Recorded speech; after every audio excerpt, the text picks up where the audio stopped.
বিষয়গুলো অ্যাভয়েড করতে চাই ভাইয়া। জানতেই চাই আপু যে আসলে না, মিডিয়া না। রিলেটেড করবেন নাকি মিডিয়ার বাইরে? না, না মিডিয়ার বাহিরে। মিডিয়ার বাইরে। যে ছেলেকে বিয়ে করবেন তার কেমন মাসে ইনকাম থাকতে হবে, স্যালারি কেমন থাকতে হবে? সেটা নিয়ে কখনো চিন্তা করিনি। মানে আমি আমার থাকে না, ইনকাম নিয়ে শুধু চিন্তা করি আপাতত। না অনেকে কিন্তু বলে যে আমার হাজবেন্ড, আমি তাকে বিয়ে করবো, তাকে নিয়ে সংসার করবো, তার মান্থ ইনকাম 10 লক্ষ ভাইয়া টাকা। আমার কাছে এগুলো খুবই লাইক এগুলো আমার কাছে খুবই আসলে লো মেন্টালিটি লাগে। আমার এগুলো একদমই পছন্দ না। আমি একজন পার্টনারে কত টাকা ইনকাম করবে সেটা আগে থেকে ডিসাইড করে জাস্ট আ লেম ওয়ার্ক। আমার কাছে পার্সোনালি এটা একদমই পছন্দ না এবং আমি এই বিষয়ে কথাও বলতে চাই না।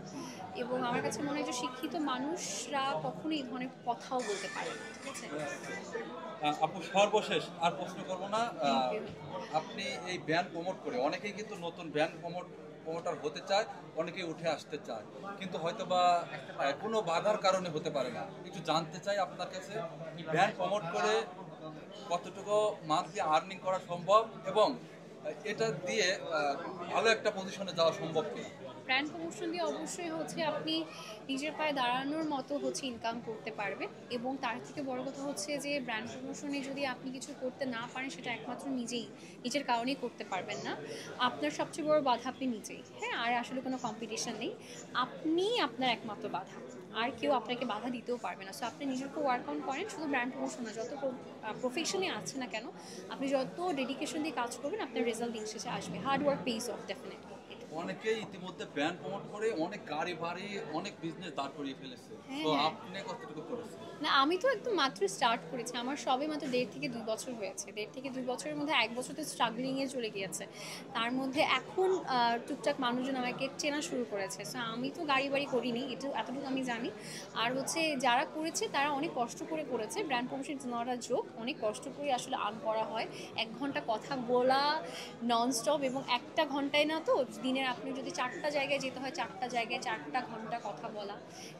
সেই জিনিসটা সেল করার মতো ক্যাপাসিটি থাকা এগুলো অনেক বড় ব্যাপার। সো এগুলো যারা করে, যারা আর্ন করছে তাদেরকে আসলে সাধুবাদ, বিকজ অনেক কষ্টের টাকা এগুলো। আগামী 5 বছরে নিজেকে কোন জায়গায় নিয়ে যেতে চান? আমি আগামী ৫ বছরে আমি আম নিজেকে কোথায় নিতে চাই তার থেকে সবচেয়ে বড় বিষয় হচ্ছে আমি নিজেকে এমন একজন ব্যক্তি বা একজন মানুষ হিসেবে দেখতে চাই যে আসলে কথা গুছিয়ে বলতে জানে, যার মন মানসিকতা অনেক বেশি ভালো এবং যে নিজেকে এক্সপ্লোর করতে জানে এবং নিজের মধ্যে অপরচুনিটি ক্রিয়েট করতে জানে। আমি নিজের গুণাবলীগুলোকে একটু হচ্ছে আমি নারিশ করতে চাই। আমি ৫ বছর কত টাকা কামাবো সেটা আমি জানি না, বাট নিজের বেস্ট ভার্সনটা আমি দেখতে চাই ৫ বছরে, এতটুকু। এই যে যেটা বলছিলেন নিজের সম্পর্কে, ইতিমধ্যে আমি আসলে বলতে চাচ্ছি না, তারপরেও বলি, বর্তমানে কিন্তু বারিশ আপু এমন একটা পর্যায়ে গেছে, তার সাক্ষাৎকার নিতে হলেও কিন্তু একটা মানে লাইন লাগে। হুম, তো হুম। আপনি যদি সেই জায়গায় পৌঁছে যান, আপনি কি ওই রকম হয়ে যাবেন কিনা, বা কেউ আপনার কিরকম সাথে হয়ে যাবে? সাধারণ মানুষ হিসেবে যেভাবে মানুষ কথা বলতেছে, এখন যেভাবে কথা বলতেছে, তখন বলা যাবে আমি কিনা? আমি জানি না বা এসব কী করেন, বাট আমি তো আসলে ভাইয়া এখনো আমার মধ্যে এই জিনিসগুলো তো আমি জানি না, নেই এখনো। তো সামনে কখনো এরকম সুযোগ আসলে, এরকম কখনো সিচুয়েশন ক্রিয়েট হবে কিনা আমার কখনো মনে হয় না যে আমাকে কথা বলতে পারা যাবে না। অবশ্যই আমার সাথে কথা বলা যাবে, কেন কথা বলা যাবে না? এখন কত বড় বড় সেলিব্রিটিসদের সাথেও তো আপনারা কথা বলছেন না? সো আমি তো নগণ্য একটা মানুষ, তো আমি কেন কথা বলবো? মানে নিজের পরিবর্তন হবে কিনা?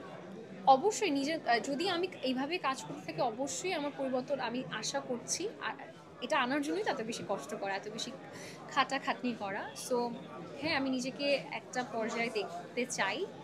আজকে কিছু মাস, কিছু বছর পরে। লেটস সি, দোয়া রাখবেন, এটাই হচ্ছে কথা। ঠিক আছে? Thank you.